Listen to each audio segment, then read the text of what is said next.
Nurgle might be specialized in battle of attrition, able to outgrind their opponents, being the last one standing with all their heals and meaty army blobs, but in fact you can outgrind them with Kislev, as we are today showcasing the wild army build of the ultimate bear blob of Kislev. And for the army builds, we have a bunch of armored Corsairs in the front line, and at the back some Corsairs. They're not really important here, mostly to fill up that troop count so that we don't break tournament rules. The backbone of the army lies in these Elemental Bear and Zargods. Nurgle, with the lack of armor piercing and anti-large attacks, will have a hard time dealing with all these armored elite units. At the back, we have the key of this build, the single entities, the character abilities providing all the support they need. Patriarch as well as Constantine providing all those Sotek, Lullaby providing all those healing for the whole blob, and of course a bunch of other area of effect buffs, including the Taurus Battle Hymn providing extra melee attack, and the Song of Winter Sunlight providing that vigor refresh, allowing my troops to keep fighting in perfect condition even into late game. And on top of that, we have the Blaze of Devotion here providing flaming attacks, which is the most important thing as we are fighting Nurgle here, providing that fire attack can really limit the healing of the Nurgle army. On top of that, the same ability also gives extra melee attack and leadership bonus, so that the whole blob can fight a little bit more cost efficiently, holding out a little longer against the Nurgle grind. And with the Zargods and Elemental Bear dealing with enemy infantry, we need something to deal with big giant monsters. So Warbear Riders at the back, with their anti-large armor piercing, they can fight all kinds of monsters from the Nurgle roster. As for the magic department, we have the Frost Maiden of Ice. She has a bunch of damage spells, but she is on a buffing duty today. The Crystal Sanctuary providing 60% damage resistance. Of course, you can't move when the spell is still ongoing, but as a blob you don't really need to move.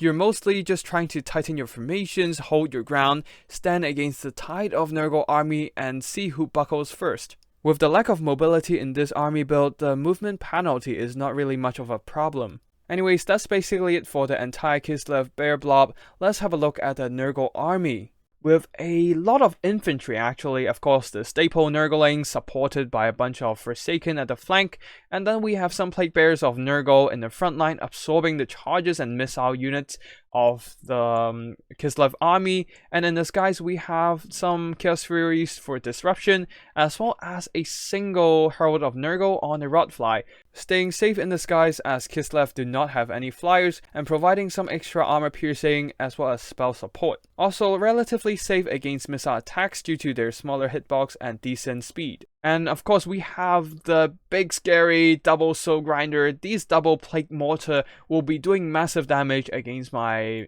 massive infantry blob. That means I'll have to be legging it all the way to the front line as soon as possible. And last but not least, we have a Nurgle cultist bringing the Gate of Nurgle for the summons of Plague Bearers. And that's all for army builds. Let's get the battle started as the land of Kislev is rising to battle, ready to smash these chaos scums in combat. With no artillery and mobility to threaten the soul grinders, my opponent Cool Umbrella here is safely opening up with those triple poison mortar shots, blasting away at my infantry, not only doing massive damage to my densely packed infantry, the armored Corsairs, but also poisoning them, slowing them down, forcing them to spend more time in running, legging it to the front line, and buying more time for the soul grinders to keep firing. So my single entities here, especially the Elemental Bear, is pushing up, trying to get some retaliation here, a vengeful Ice Breath, blasting away some of these Forsaken, getting quite a few kills. 17 kills already, not too shabby. And almost 25% of the HP from the Forsaken is gone. However, we don't really want to charge into combat just yet, as we do not have the infantry support and will be quickly isolated by my opponent's units, so we'll be hanging back for now. Especially we don't have any anti-single entity missile pressuring us. We can bide our time here waiting for the infantry to reach the front line, although the infantry are not having such a good time here, being showered by all those explosive disgusting gifts from Papa Nurgle. They are taking massive damage. One of the armored Corsairs already down to half health, the other one as well, and the Zargods taking about 1/3 of their HP damage. And the Corsairs at the back taking some collateral damage as the blasting shots are accidentally landing in their formations as well. And now the Zargoths down to half health, they really need to start pushing in ahead. While the armored Corsairs trying to use up some of their ammo before engaging into combat, opening up into some of the Plague Bearers, doing some decent damage. And now the single entities are rushing in, smacking all these Plague Bearers with their War Bear mounts, while the Elemental Bear is smashing, just clobbering all these blobs of infantry. You can see how large the spread of the attack is, just knocking back dozens of infantry at the same time. Some players think that Elemental Bears are not great for a big giant monster, but that's mostly because they're throwing the bears into big single entities who are great at dwelling, like the Bloodthirster. And that's not exactly the fight an Elemental Bear want. Instead, you should be fighting infantry blobs. Their true power lies in their attacking animations. Those breath attacks and the smashes, knocking back dozens of unit models at a time. We can basically conclude that these Elemental Bears are more of an anti-infantry tool, using their massive splash attack and the weapon strength to dish out massive damage against the infantry blobs, already up to 31 kills and doing quite some damage to the whole blob surrounding him. At the other parts of the front line, we have the armored Corsairs taking massive damage not only from the mortars but also being charged by the Forsaken, although we are popping in some heals and the Taurus battle him, providing all those melee attack buff as well as the healing. And then we, on top of that, we drop a Crystal Sanctuary upgraded, providing the whole blob of units 60% damage resistance. And now they're just tanking like true champs, despite surrounded by double Soul Grinder and a bunch of Nurgle infantry. Planting their feet firm on the ground with the blessings of the Frost Maiden, the Sons of Urzen are holding back an overwhelming force, especially the Warbear Riders, who are doing massive damage to their enemies, as they are a really good anti-large armor piercing cavalry surrounding all these Soul Grinder. Yes, they are taking some hits from the Nurgle infantry, but they are tanking it out with the extra ward save and their heavy armor. Now at the back we have the Furies swarming our backlines. Some of these isolated armored Corsairs will probably be chased off, while the front line we are actually holding really firm. Zargoths now back to half HP due to the constant spamming of Soltek's Lullaby as well as the Taurus battle him, providing extra melee attack to help them slice through all these unarmored Nurgle infantry. However, bad news is that the Warbear Riders, despite our Song of Winter Sunlight as well as the Taurus battle him providing the support they need, they are not enough. After a prolonged melee grind under the double soul grinded armor piercing entities, especially with the Herald of Nurgle dropping in doing some extra damage with the rear charges, the Warbear Riders, valiant and mighty as they are being dragged into the swamp. At the back, the armored Corsairs are being routed off. We have some scattered armored Corsairs at the tree line as well. In the middle, we have the Elemental Bear pulling away from the fight, trying to get a nice angle onto this juicy infantry blob of Nurgle infantry. We have the Forsaken here, the summoned Plague Bears, more Plague Bears. The only problem is that it is now an isolated Elemental Bear, perfect for a gooning attempt from the double Soul Grinder. So after blasting away some of the summoned Plague Bears and whatnot, the Elemental Bear is now fighting for his dear life. Although he still have around 8k HP left, despite being poisoned, he should be able to tank out decently, as Constantine is pulling out from the fight, trying to support against the Soul Grinder, who is receiving the Locus of Fecundity heal, but unfortunately with Constantine providing those flaming attacks to all the surrounding units, they are on fire and their healing are rather limited.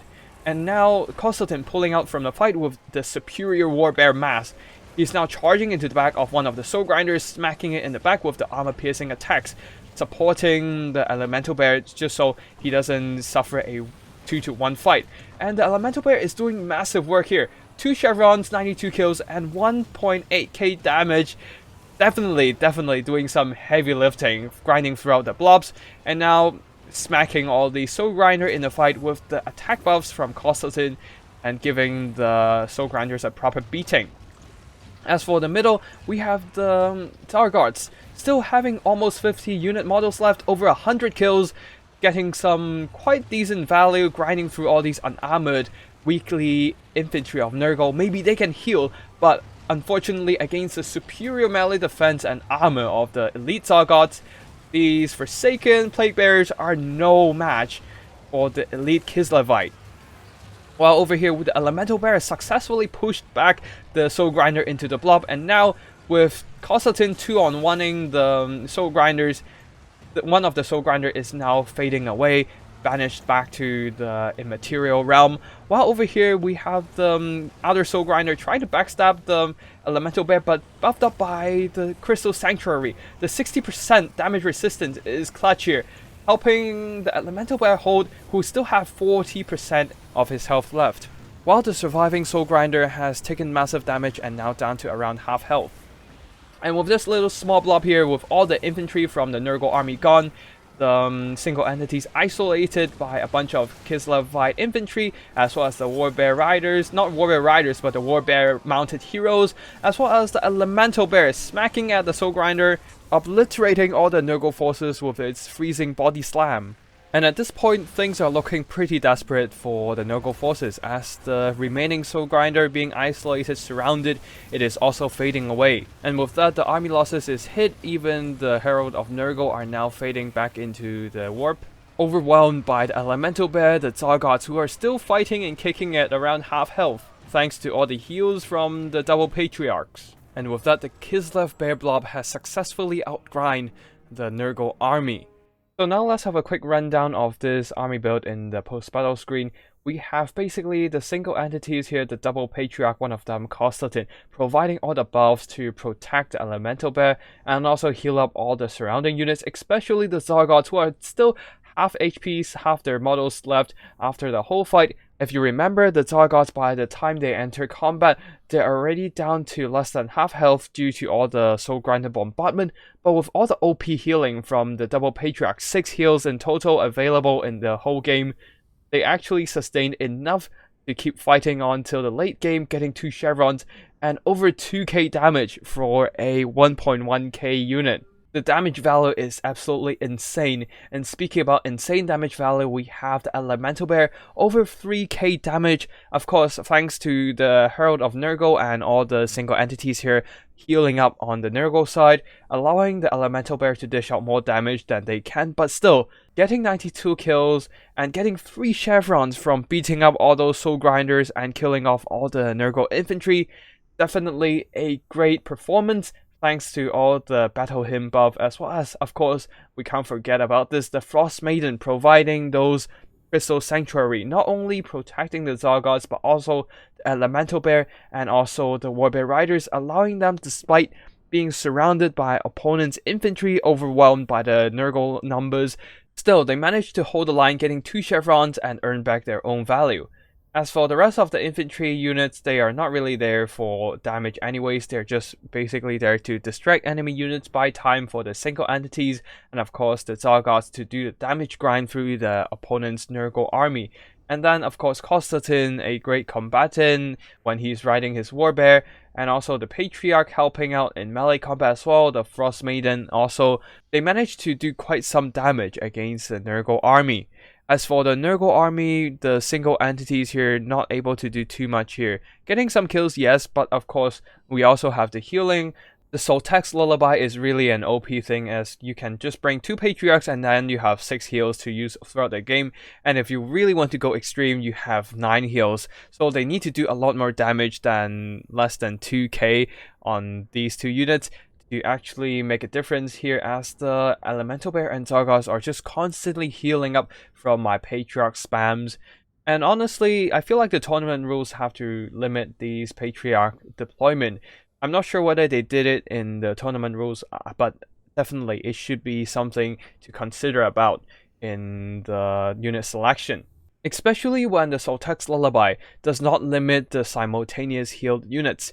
Like say for Fecundity, you can only heal 5 units at the same time, but with Soltex Lullaby, you can heal all the units within the surrounding vicinity of all these Patriarchs, and there's no upper limit, which makes the heal really OP, as if you remember from Game 2 and Game 1, the Earthblood as well as the Invocation of Nahak actually got limited in terms of simultaneous heals. They can only heal 4 units max at the same time, and right now these Patriarch can just form a death blob and start just constantly spamming the heals and keeping the units alive, very much like the early Death Star build from Game 1. Anyways, for the rest of the Nurgle army, we have the Plague Bearers not able to beat through the heavy armor and the melee defense of the Targots, not doing too much value. Same goes for the Forsaken, barely earning back their own cost, mostly thanks to the Corsairs being routed by the Nurgle army's artillery as well as the Furies, and the Furies not having a lot of good targets to fight. Anything they fight will basically beat them up in combat instead. They managed to chase off a lot of routing Corsairs, but that's basically it. While the Nurglings, they just got smashed, adding some value throughout the melee grind, but a lot of that just basically got healed up by the constant spam of Soltek's Lullaby. While the Nurgle Herald as well as the Cultists not really doing great in this combat, as my single entities and the Targots are just great melee combatants overall. And yeah, that's basically it for today's army build video. This is a rather short one because I was not able to get too many quick battles in with this army build. Since we no longer have land battle ranked system and I have to schedule battles with other players on Discord, which makes the whole thing a little bit more finicky. Still, I'll be trying to make more land battle build replays, especially that Game 3, we have so much more potential in all kinds of Chaos roster, the Kislev and Grand Capsule army, and I'm really excited to try out more meme armies on land battles. So if you're interested in seeing more meme armies, keep an eye out on this channel, hit the like and subscribe, and stay updated, get notified when I upload new videos, especially on these wild army builds. And that's basically it for today. Thank you for watching, and I'll see you in the next one. Icecolic, signing out.